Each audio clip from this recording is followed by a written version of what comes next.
And Michael.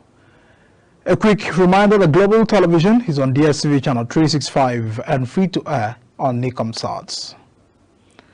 We'll begin with the hour that the All Progressive Congress has secured victories in all 23 local government areas of Benue State in the just concluded elections. The polls were held for chairmanship and the councillorship position. Our correspondent Aisha Larry Musa completes the report. Elections into offices of the 23 local government areas of Benue State were held on Saturday, 5th October 2024. Though 8 political parties registered for the polls, only 5 of them participated, namely All Progressive Congress APC, Labour Party, All Progressive Grand Alliance ABGA, People's Democratic Party PDP, and Action People's Party APP.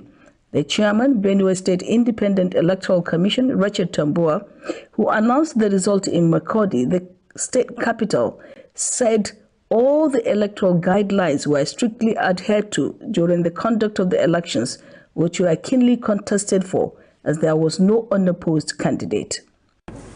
Out of the 23 local government elections, chairmanship that were contested, APC won all the 23 seats in Benue State. Out of the 276 councillorship elections that were conducted in 276 councillors in Benue State, APC won all the councillors. He described the exercise as free, fair, and credible, and thanked both the permanent and ad hoc staff of the commission for a job well done. The chairman also expressed appreciation to security personnel, voters, and political parties for successful elections devoid of any incident of violence.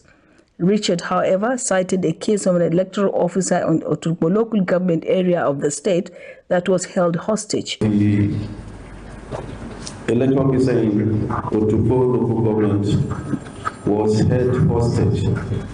It takes the grace of God that the combined efforts of the commandant of Moko 80 and the DPO of the local government that served the situation and got to our office.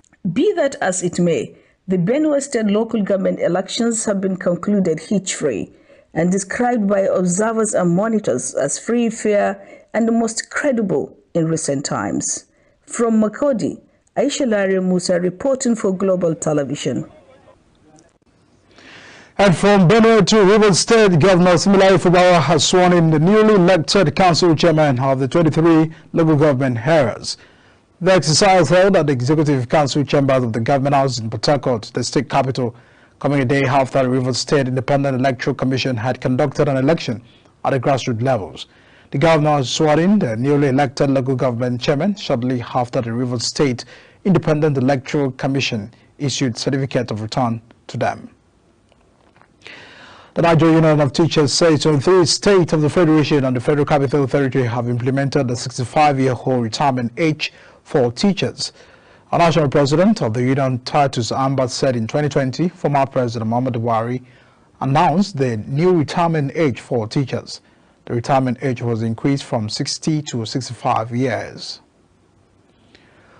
The Socio-Economic Right and Accountability Project has asked President Bola Tinubu to take action against states that have failed to conduct credible local government elections.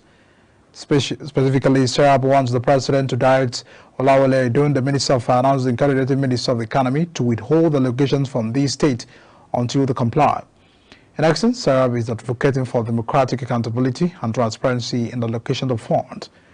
The organization's view is that only democratically elected local government councils should receive allocations from the federation account and not any other body or institution.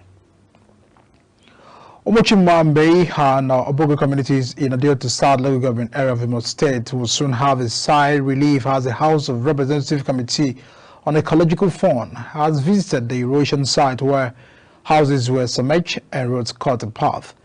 Our House Committee Chairman on Ecological Fund, Haminu Sani, says the visit is part of their oversight function to ascertain the level of damage caused by the natural disaster. Our correspondent Amarachi texts from here. This is Umuchima community in Idiato South local government area of Imo State, where heavy rainfall submerged houses, leaving the villagers homeless and cutting off major roads. Like that. This is the first time I was seeing something like this in my life. This visit is in response to the appeal by the communities through the Imo State government. The House of Reps committee is here to assess the area, which the committee members expressed concern over the situation, noting the losses it has on the community. But he said that if you go to Imo, don't visit me, go to see the affected places. So, Excellency, you have seen so many places. All the members that are here, we know that really, if there is any other place that needs to be considered, Imo should be the #1 state. The committee members later paid a courtesy visit to the governor of Imo State, Hope Uzodimma, and promised to help the state in solving the erosion challenges. Producing companies. The ecosystem here has been entirely altered in a very negative manner with no regard to the environmental hazards that follows. But if there's anything that should be done in terms of federal government intervention to save our people, Imo State should be considered very strongly. Governor Hope Uzodimma thanked the committee for seeing things for themselves and urged them to help the state in solving erosion problems. With this renewed hope of the federal government, affected communities in Idato South seek for immediate relief to their sufferings. Only time will tell. From Owerri, Amarachi Ibe, reporting for Global TV News. Many thanks to Amarachi. Now, the House of Representative Committee Chairman on Polytechnic and Higher Technical Education, Aboyega Isiaka, says the Nigerian Education Loan Fund has, of September, disbursed 84.2 billion naira to the applicant, comprising 27.5 billion naira and 56.7 billion in institutional and upkeep facilities, respectively. Isiaka, representing Yewa Federal Constituency in Ogun State, said that 351,317 students have registered on the NELFund portal out of the 258,943 have applied for either institutional or upkeep loans or both. The federal lawmaker discloses at the 36th annual conference of Federal Government College Amadugri holds Student Association held at Metro's residence in Abeokuta. Kwara State government has urged people living around the riverbanks in various areas of the state to relocate to higher ground following the persistent rainfall recently in the state. The advice was contained in a statement issued by the State Commissioner for Environment, Nafisat Belge, to guard against impending flooding in the state. Ogun State government has donated 200 million naira to its Borno counterpart following the devastating flood which recently ravaged the state. Kayode Akimade, special advisor to the governor, DAPCO Building on Media and Strategy, Akimade quoted the building as saying the gesture was aimed at assisting the flood victims and providing immediate relief. The Director General of National Youth Service Corps, Brigadier General Yushara Hamid, has stated that the recent increase in Corps members' allowances has not been implemented due to the non-release of funds. Report says that the federal government had approved an increase in the Corps members' monthly allowance from 33,000 naira to 77, effective from July 2024. However, despite the official announcement, the government did not pay Corps members the new allowance in September. You're watching the news cycle on Global Television, coming to you live from Nigeria's capital, Abuja. When news cycle returns, Osimhen wins first Turkish Super League award. Details of these and more after this short break. Please stay with us.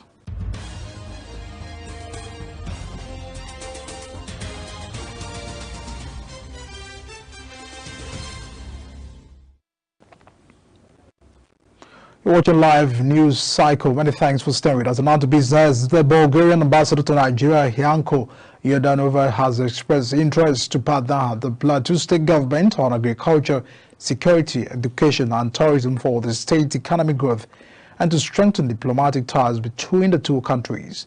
Ambassador Yordanova spoke during a courtesy visit to Plateau State Governor Caleb Mufang at the Old Government House Refuge in Jos.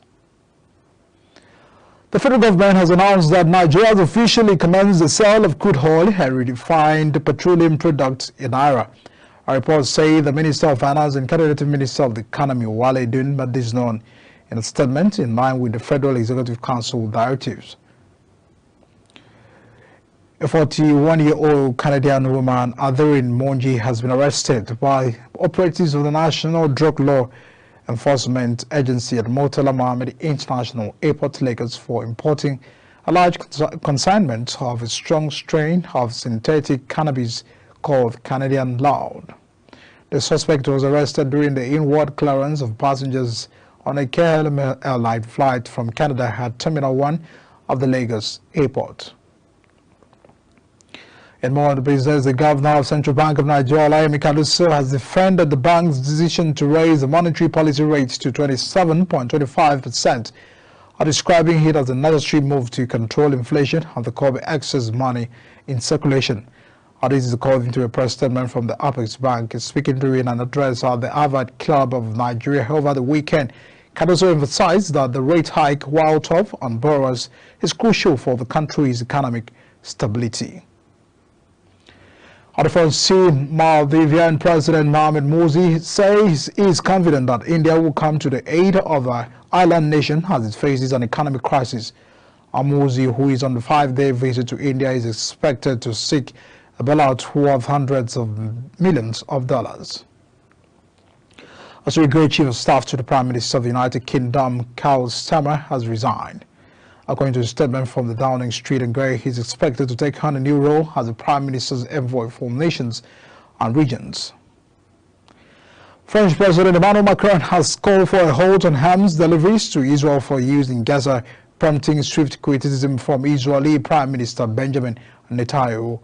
Macron told France Interradio that his country's priority is to return to a political solution aimed at stopping the delivery of weapons to fight in Gaza. A huge fireball lit up the night sky and the plumes of smoke rose over South Beirut early Sunday as Israel unleashed intense airstrikes targeting Hezbollah nearly a year since the Gaza war erupted. Israeli forces were on a high alert ahead of Monday's anniversary of Hamas' October 7 attack, which sparked the war.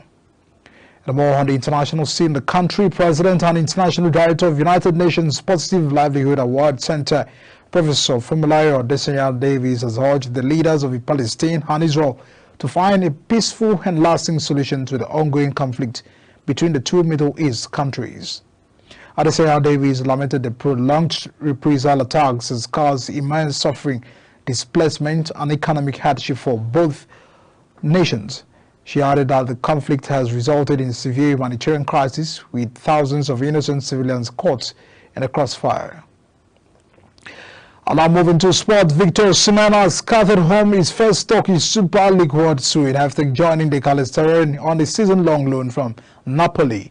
The Nigerian international impressive goal against the Kasim Pasha has been voted the goal of the week by the HeartSport, receiving a significant number of votes and securing 77.96% of the total. Nigerian striker Chinwendu Ihezuo holds the record for most goals in a single match by a player at the FIFA Under-17 Women's World Cup. At our 27, Ihezuo tops the pile with 5 goals during Nigeria's 11-0 annihilations of host nation at the 2012 edition, Nigeria's biggest in any FIFA World Cup appearance. The record has previously been held by Germany's Akari Malinowskis and South Korea's Yo Monich, who scored 4 goals each of the 2010 edition of the tournament. In our more update on the sport, Chelsea Football Club coach Enzo Maresca has named Moses Caicedo their team's captain. According to a statement from the Fabrizio Roman's X account on Sunday, the midfielder praised Chelsea's coach for appointing him the captain. Chidera Ojukwu has been named in Nigeria 23-man squad for the 2025 Africa Cup of Nations qualifying double-header against Libya Iskal up to the Super Eagles after 2 years. The talented forward Ojukwu, who currently plies his trade with the Sevilla, was last seen in international colours during the 2022 African campaign, but his fine form in La Liga has earned him a recall by the coach Augustin Aquevon. That's a package on news cycle coming to you live from Nigeria's capital, Abuja. We're on DSTV, channel 365, and Start Times, channel 276, and free to air on Nicomsat. Kindly follow us on all social media platforms using @Global TV NG and other handles now showing on the screen. I'm Medika Michael. Many thanks for watching. See you again.